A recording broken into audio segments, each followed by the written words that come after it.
Happy Pride Month! Every Pride Month I get to tell my favorite story, how I became a Jedi.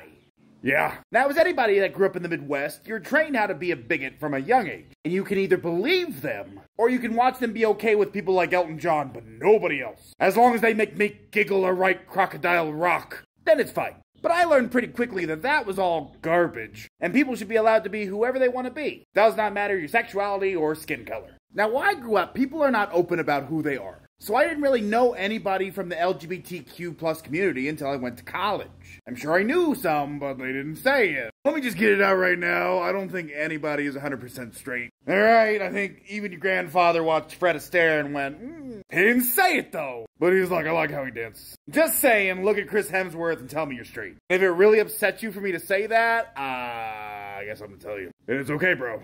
Joe Rogan will forgive you. And the amount of times you've thought about him shirtless. But one of my best friends from college was very open about his sexuality. And within a week of knowing my new friend, I was angry at anybody that had ever told me that I should be afraid of these people. Which was a lot of people. Midwest, went to church, so like every elder. My friend is the reason that I even ended up going to Disney. Honestly, he's one of the main reasons I'm so kind today, because he is so kind that I can't even fathom that level. Let's just move along in time. So we do the college program together, and then years later, he meets the love of his life. And he calls me and says they're getting married. And I don't think you youngins understand. That was right after they had finally made it legal for them to get married. For a while, they were like, nope. So this is a big deal. But he calls me and says, we're getting married, and we would like you to officiate the wedding. And I instantly say yes. I'm super excited, he's super excited. I appreciate the pettiness energy that I can feel out in the universe of all the people that tried to train me to be a bigot. Just a slap of primal energy. As I'm looking things up to find out how I become an ordained minister, I find out within the paperwork that through this one church,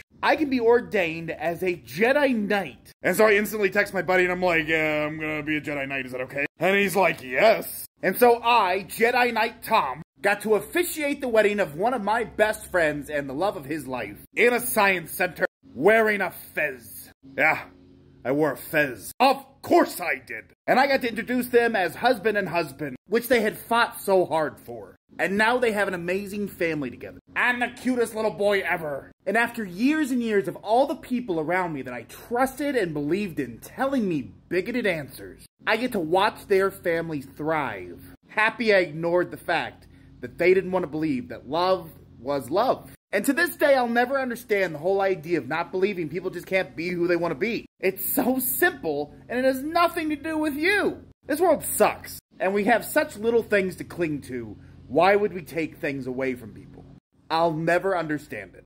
Want to see my certificate? Oh yeah. Love is love.